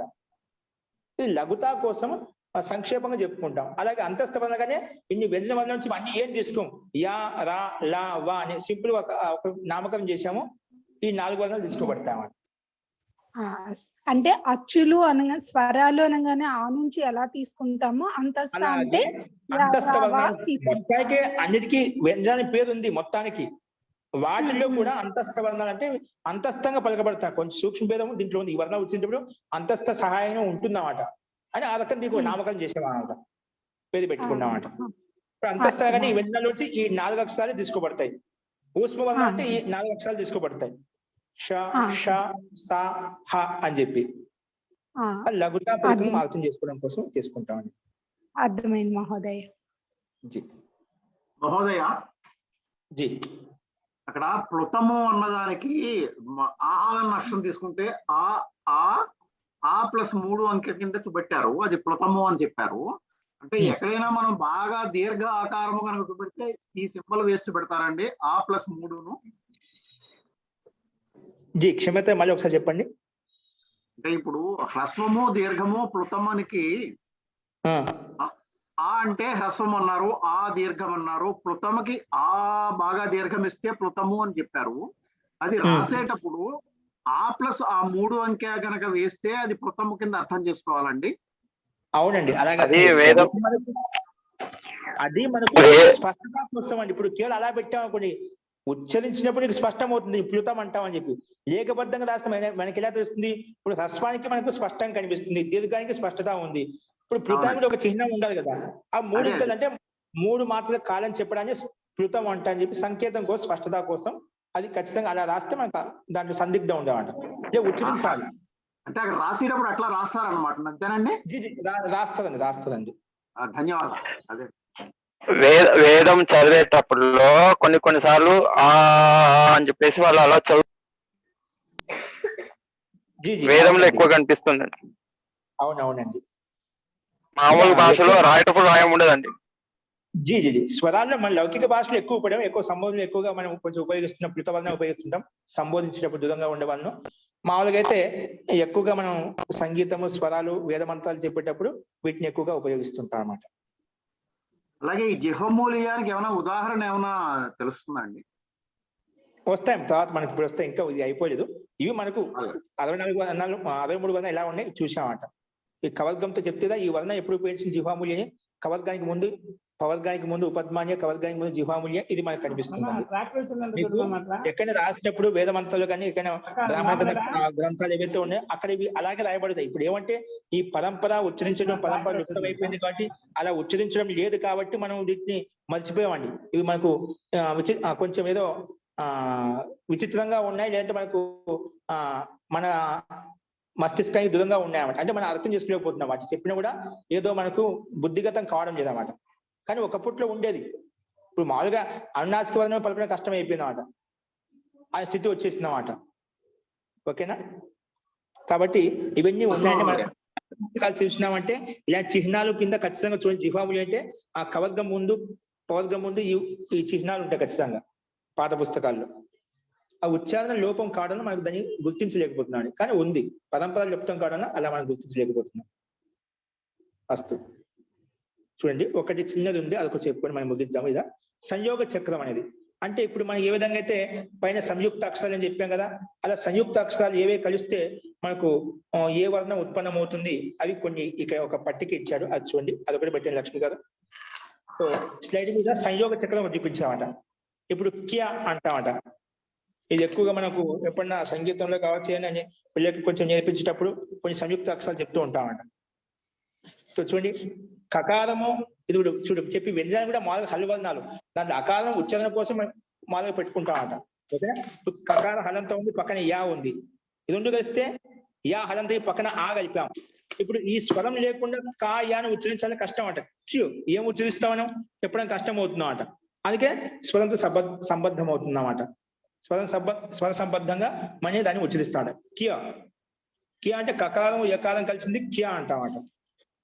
అలాగే పక్క దాని కిందనే క్చ క్చ అంటే ఇక్కడ కకారము పక్క చకారం ఉంది. కకారము చకారం, ఆ చకారం ఆకారం కూడా కలుపుకున్నాడు. అది ఎందుకంటే ఉచ్చారణ కోసం అట. ఆ అకార స్వరవర్ణం లేదా కొన్ని ఖచ్చితంగా పలకడం కష్టంగా ఉంటుంది అన్నమాట. అందుకే క్చ. అలాగే క్రా వర్ణంలో ఏ అక్షరాలు ఉన్నాయి? క్రా కకారం సగం ఉంది, రకారం ఉంది, హల్వర్ణాలు. దీన్నే ఆ రకారం పక్కన స్వరం కలిపి క్రా అనేది అర్థం అన్నమాట. క్రాని మనం విడిగొట్టుకునే కూడా పద్ధతి కూడా మనకు తెలుస్తుంది బట్టి. దీనికి ఇది సంయుక్త అక్షరం అంటే రెండు అక్షరాలు కలిసి క్రా అని చెప్పామట. క్చ కియా అలాగా. సో కారా కలిస్తే క్రా అయిపోయింది. అలాగే జకారము యకారము జ్ఞా, ఈ రెండు కలిస్తే ఏమవుతుంది? జ్ఞా అయిపోయింది. మరి దీంట్లో ప్రాంత పేరు బట్టి ఒకటి జ్ఞా అంటే ఒకటి జ్ఞా అంటారు, ఒక జ్ఞానం అని చెప్పి, ఒక జ్ఞానం అని చెప్పి. దీంట్లో కొంచెం ప్రాంత పేరుని బట్టి కొంచెం ఒకరొకరు ఉచ్చరిస్తూ ఉంటారు. కాబట్టి మనం జ్ఞానం అని చెప్తూ ఉంటాం. సో జ్ఞా అక్షరంలో ఏ అక్షరాలు ఉన్నాయి? జకారం ఉంది, యకారం ఉందన్నమాట. ఓకేనా? సో దానికి స్వరాన్ని కలిపితే జ్ఞా అని సంయుక్తార్థం ఈ రకం చెప్పుకుంటాం. అలాగే హకారము యకారంకి హియా హియా అని పిలుస్తాము, ఆ రకంగా పలుకుతుందని సంయుక్తాక్షరము. అలాగే హువా హకార హలంతము వకార హలంతానికి పక్కనే పెట్టాం, ఆ కలుపుకుంటే హువా. అలాగే కకారానికి రుకారానికి కకార రు కలిపితే కురు అయిపోయింది అన్నమాట. ఇప్పుడు పక్కన క్రా ఉంది, కురు కకార రు ఇచ్చే కురు అయిపోయింది అన్నమాట. ఏ వర్ణం ఏ వ్యంజనానికి స్వరం ఎలా కలుపుకోవాలి అది మనం చూసుకోవాలి, అది గమనించాలన్నమాట. రెండు హల్వర్ణాలు ఉన్నప్పుడు దాన్ని ఆ స్వరవర్ణం ఎక్కడ కలుపుకోవాలి అది తీసుకుని ముందు కానీ తర్వాత కానీ కలుపుకునే విధి విధానం కూడా మనకు తెలియాలన్నమాట. అది మీకు చూపించిందన్నమాట. ఇక్కడ కకారము దీర్ఘ రుకారం, అప్పుడు కురు అయిపోయింది. పైన హ్రస్వం ఉంది, ఇక్కడ దీర్ఘం ఉంది. కాకి రు కలిపితే కురు అలా ఇచ్చారన్నమాట. అలాగే కాకి లిరు కలిపితే క్లిరు క్లిరు క్లిరు అలాగే చెప్పబడింది ఇక్కడ. అలాగే కకారము వకారము కువ పక్కన స్వరంగా కలుపుకుంటారు, కువ అలా వస్తుంది. అదే కకారము షకారం కలిపితే క్ష అయిపోతుంది. చూడండి, కకారము షకారం కలిపితే క్ష. క్షలో ఎన్ని వర్ణాలు ఉన్నాయంటే ఆ వర్ణాలు విడిచి చెప్పాలి. కొన్ని కురువులో ఎన్ని వర్ణాలు ఉన్నాయి అది మనం అడిగినప్పుడు ఈ రకంగా విడగొట్టుకోవాలన్నమాట. మనం రాసేటప్పుడు ఈ రకంగా అర్థం చేసుకుని రాసుకోవాలి. విడగొట్టిన ఈ అక్షరంలో సంయుక్తాక్షరం ఏ వర్ణాలు ఉన్నాయంటే ఇలాగ మనం విడిచి చూపించాలన్నమాట. ఈ అక్షరం విడగొట్టే విధానం మనం తెలుసుకోవాలి అన్నమాట. క్ష అనగానే మనకు కకారము షకారం కలిస్తే క్షగా మారిపోతుంది, అది మనకు తెలియాలన్నమాట. అలాగే ష్యాలో సకారం అంటే కొంత విడగొట్టేది కూడా మనం తెలియకుండా దాన్ని అనుకోకుండా విడగొట్టుకుంటాం అంటే ముందు వెనక విడగొట్టుకుంటాం. విడగొట్టే పద్ధతి కూడా తెలియాలి. క్షాను కా సకారము కకారం విడగొట్టకూడదు, అంటే ముందు సకారం తర్వాత కకారం పెట్టకూడదు. దానికి పద్ధతి ఒక క్రమంగా ఇక్కడ ఎలా ఇవ్వబడిందో అలాగే మనం కలుపుకోవాలి. ముఖ్యమైనవి ఇక్కడ మనం చెప్పుకున్నామట. కా షా కలిస్తే క్ష అయిపోతుంది, షా యా కలిస్తే ష్యా అయిపోతుంది. ఇది సంయోగ చక్రం అనేది ఈ రకంగా ఇలా ఇవ్వబడింది. మనం ఎప్పుడైనా రాసినప్పుడైనా మనం విడగొట్టుకునేటప్పుడే ఈ రకంగా విడగొట్టుకోవాలి, ఈ రకంగా కలుపుకోవాలన్నమాట. అది కలిపినప్పుడు స్పష్టత వస్తుంది అన్నమాట. ప్రారంభంలో పిల్లలకి ఇదే దగ్గర నేర్పించి చూపించాలన్నమాట. ఓకేనా? కాబట్టి ఈ రకంగా మనం అర్థం చేసుకోవాలి. సంయోగ చక్రం ఈ రకంగా ఇచ్చారు. సో ఈ రకంగా మనం శబ్దం యొక్క లక్షణ పరిపక్షంలో ప్రకరణంలో ఇవన్నీ మనం వర్ణమాల యొక్క స్థితి ఎలా ఉంది, అవి 63 వర్ణాలు మహర్షి పాణి ప్రకారంగా మనం చెప్పుకున్నాము. ఆ సంయుక్త అక్షరాలు ఎలా ఉంటే వాటిని ఎలా కలుపుకోవాలని చూసాము. నెక్స్ట్ స్వరాల యొక్క లక్షణాలు ఏంటివి, స్వరంకి సంధ్య అనేది ఏ రకంగా వస్తుంది అనే విషయాన్ని మనం రేపు చూద్దామండి. ఫస్ట్ ఇప్పుడు చెప్పిన వాటిలో ఇంకొకరికైనా సందేహం చూడండి. ఇక్కడ నుంచి మనకు ప్రక్రియ అంతా తెలుస్తున్నారు. ఏ వర్ణం ఎలా పలుకుతాము, వీటిని ఏ స్వరాలకు ఏ ధర్మాలు ఉంటాయి, ఎలా ఉచ్చరిస్తాము, ఎక్కడి నుంచి ఉత్పన్నం అవుతాయి. ఇప్పుడు ప్రయత్న స్థానము కరణము ప్రయత్నం ఇవన్నీ మనకు స్పష్టంగా ఇంకా ముఖ్యమైన మనకు కావాల్సినవి ఇవి అర్థమవుతాయండి. ఫస్ట్ సో ఇందులో రకంగా సందేహం చెప్పండి. మీనా గారు. మహోదయ ఇక్కడ దీర్ఘం కింద దీర్ఘ అని ఉంది కదా మహోదయ, దాని కింద AIO ఔ ఉంది మహోదయ. అప్పుడు AIO ఔలు కూడా దీర్ఘ అని పిలువబడతాయా మహోదయ? అవును, దీర్ఘాన్ని పిలువబడతాయండి. అందుకే మనకి అక్కడ దీర్ఘ వర్ణాల కింద ఇచ్చేది ఇవన్నీ. ఓకే ఎందుకంటే వీటికి హ్రస్వం చేసుకునే దీర్ఘవర్ణాలకు హ్రస్వం అవుతుందన్నమాట. ఏకి ఐకి ఓకి హ్రస్వం వస్తుందన్నమాట. ఏచ ఇగ్రస్వాదేశ అని చెప్పి మనకు ఒక సూత్రం ఉంది అష్టాధ్యాయులు. ఏచ స్థానే హ్రస్వాదేశ కర్తవ్య ఇకయేవ హ్రస్వం అవుతాయి. అంటే ఈ ఊరులు మాత్రం హ్రస్వం వస్తాయి. అవి దీర్ఘాలు కాబట్టి దాన్ని అవి హ్రస్వంగా పెట్టుకుంటాం అన్నమాట. కాబట్టి దీర్ఘంగా పరిగణించాలి ఇక్కడ. ఓకేనా? ఎత్తు స్థానం ఎప్పుడు హ్రస్వం చేయాలంటే ఏకి హ్రస్వం. ఎందుకంటే మనం చెప్పిన ఆ ఈ కలిస్తే ఏ వచ్చిందని చెప్పాము. ఆ ప్లస్ ఏ ఐ కలిస్తే ఐ వచ్చిందని చెప్పాము. అలాగే ఆ ఊ కలిస్తే ఓ, అలాగే ఆ ఊ లేదా ఆ ఓ లేదా ఆ ఔ కలిస్తే ఔ వచ్చింది చెప్పుకున్నామాట. అంటే ఈ అక్షరాలు దాంట్లో యుక్తంగా ఉన్నాయి కదా, కాబట్టి హ్రస్వాల కింద మారిపోతాయి అన్నమాట. మంచి హ్రస్వం కూడా, కాబట్టి దీర్ఘవర్ణాల కింద తీసుకుంటానండి. ఓకేనా? ఓకే. సో ఏకి హ్రస్వం ఏమొస్తుంది? ఈ వస్తుంది. ఐకి హ్రస్వం కూడా ఈనే వస్తుంది. ఓకి హ్రస్వం ఊ, ఔకి హ్రస్వం ఊనే వస్తుంది. ఓకేనా? ఇది మనం పాణిని అష్టాధ్యాయ సూత్రం ప్రకారంగా ఏచ ఇగ్రస్వాదేశ ప్రకారంగా హెచ్చు స్థానంలో ఇక ఏ హ్రస్వభవతి అని చెప్పి మనం ఇంతకుముందు కూడా మనం వ్యాకరణ ప్రక్రియ ప్రకారం చెప్పుకుంటూ చూసాం అన్నమాట. ఓకేనా? సో ఇవి దీర్ఘాల కింద తీసుకుంటాము, ఎందుకంటే వీటికి హ్రస్వవర్ణాలు ఉన్నాయి కాబట్టి. అదే ఏచ ఇగ్రస్వాదేశం. అదే ఏచ ఇగ్రస్వాదేశే యథాస్థానం. హెచ్ అంటే ఏమిటి? ఏ ఓ ఐ ఔ, హెచ్ ప్రత్యాహారం. వాటి స్థానంలో ఇక్కులే హ్రస్వంగా వస్తాయి అని మనం చెప్పుకున్నామండి. నమస్తే. ఓకే అండి. ఆచార్య, పార్వతి గారు, ఇది సంయోగ చక్రములో ప్లస్ రి క్రి ప్లస్ రి క్రి అని పెట్టారు కదా, అవి రి లిల్రి అనేవి అచ్చులే కదా, అది సంయోగ అక్షరం ఎలా అవుతుంది? ఇది ఎక్కడ అచ్చులు ఎక్కడ ఉన్నాయి?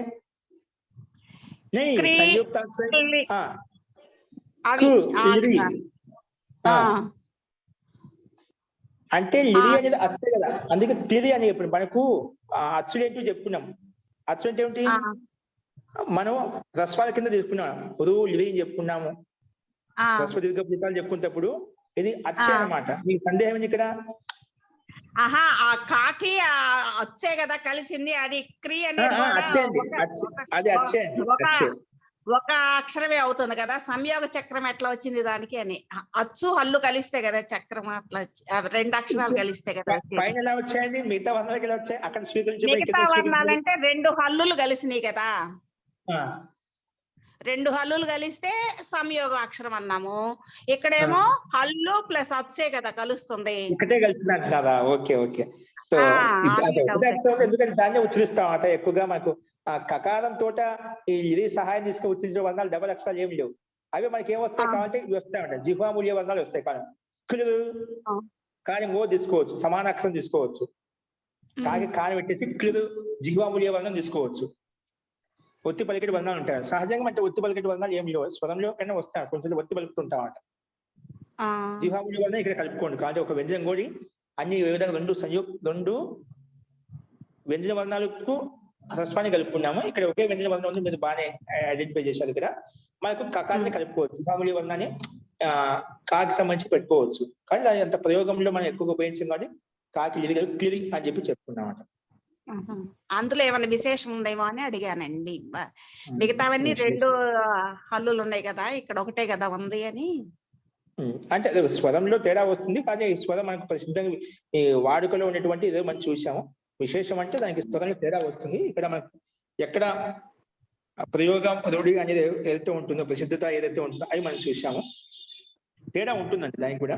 అది సందర్భం వచ్చే మహాభాష ఎక్కడ వచ్చి ఉంటుంది, ఇంకో ప్రస్తావన ఖచ్చితంగా వచ్చి ఉంటుంది. సందర్భం అంత చూస్తాను విన్నాం. దీనికైనా విశేషంగా అలా అంటే చెప్తే కవర్గానే పెట్టుకోవడానికి సందేహం లేదు. మనకు మామూలుగా అది తిరి శబ్దం లోకంలో ప్రసిద్ధం కాబట్టి ఇది కూడా తిరి ధాతు కూడా ఉంది కాబట్టి అట్లా దాన్ని బట్టి నిపుణ ప్రశ్న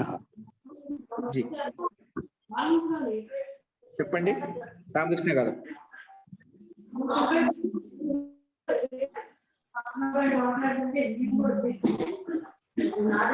ఓకే అండి.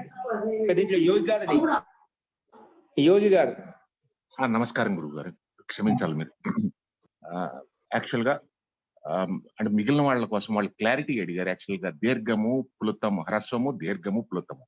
ప్లుతాన్ని మీరు మన తెలుగు సినిమాలో పాండురంగ మహత్యంలో హే కృష్ణ అంటాడు. అది మీకు యాక్చువల్ గా అది ప్లుతంలో అన్నట్టు లెక్క అండి.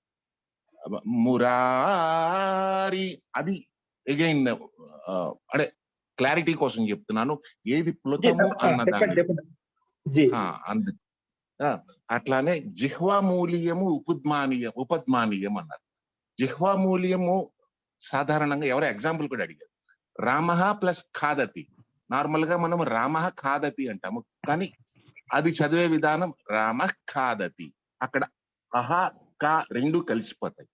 అట్లానే ఉపద్మానీయము మీకు గాయత్రి మంత్రం క్లాసిక్ ఎగ్జాంపుల్ అండి. భర్గో దేవస్య ధీమహి ధియో యో నః ప్రచోదయాత్ ధియో యో నః ప్రచోదయాత్. అది సో అది మీకు తెలిస్తే సరిపోతుంది. అండ్ థర్డ్ ఆస్పెక్ట్ మళ్ళా ఆయన కాళిదాసు గారు మేఘ సందేశంలో రాదు జగత పితరౌ వందే, జగత పితరౌ వందే. బట్ మనం ప్రొనౌన్స్ చేసేటప్పుడు జగత పితరౌ వందే. అది మిగిలిన వాళ్ళ కోసం గురువు గారు నేను చెప్పింది, మీకోసం కాదు. బేసిక్ గా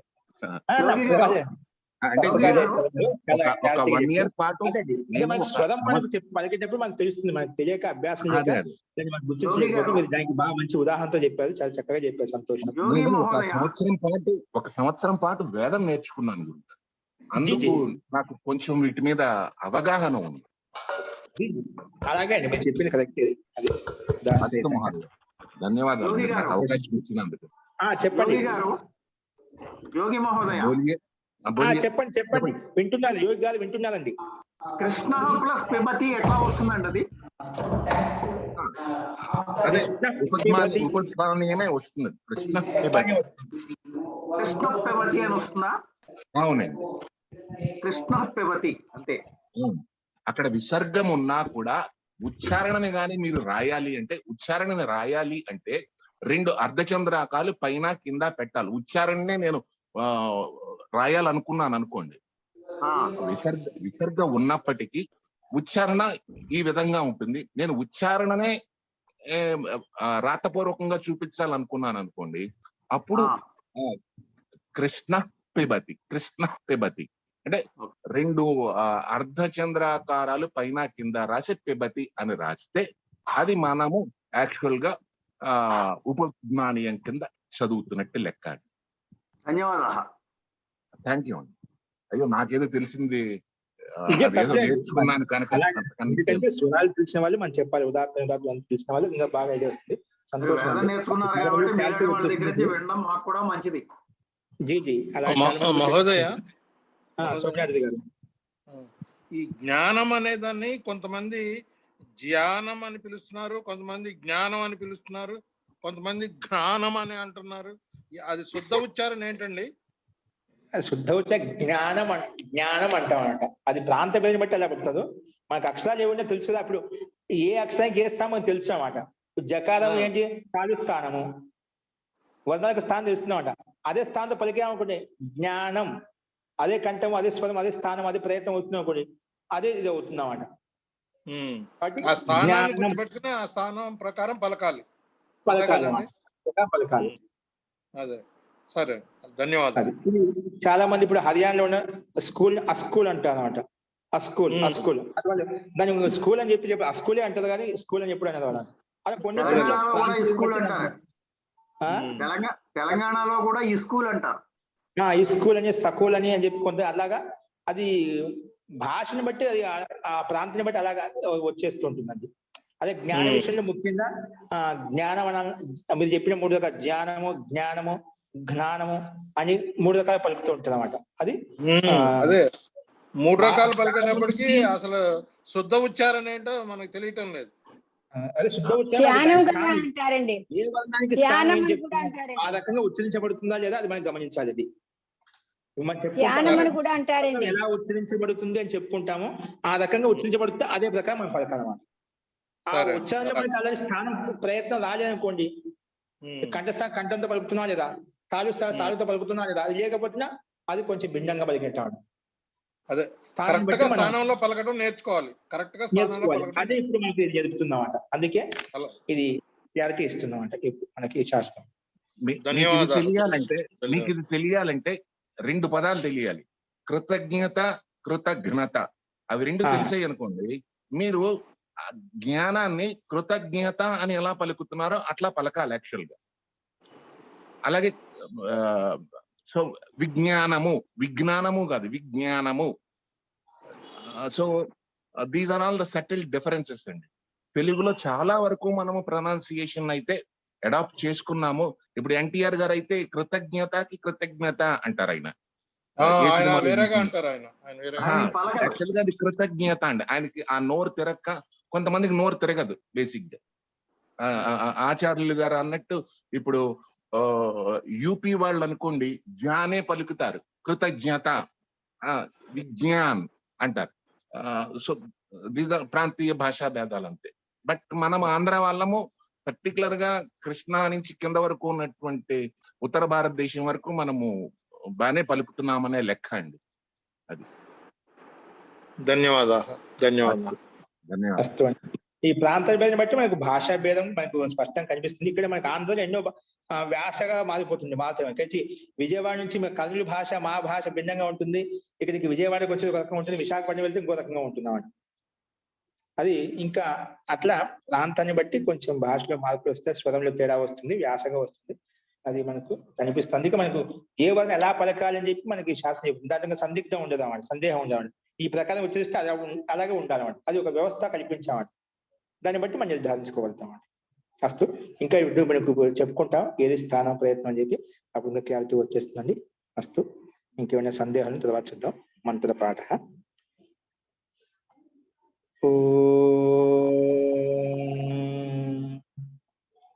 సర్వే భవంతు సుఖినః, సర్వే సంతు నిరామయాః, సర్వే భద్రాణి పశ్యంతు, మా కశ్చిద్ దుఃఖభాగ్ భవేత్.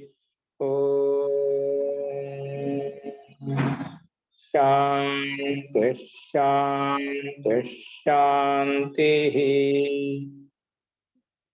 సర్వేభ్యో నమః. అందరికీ నమస్కారం అండి. నమస్తే మహోదయ.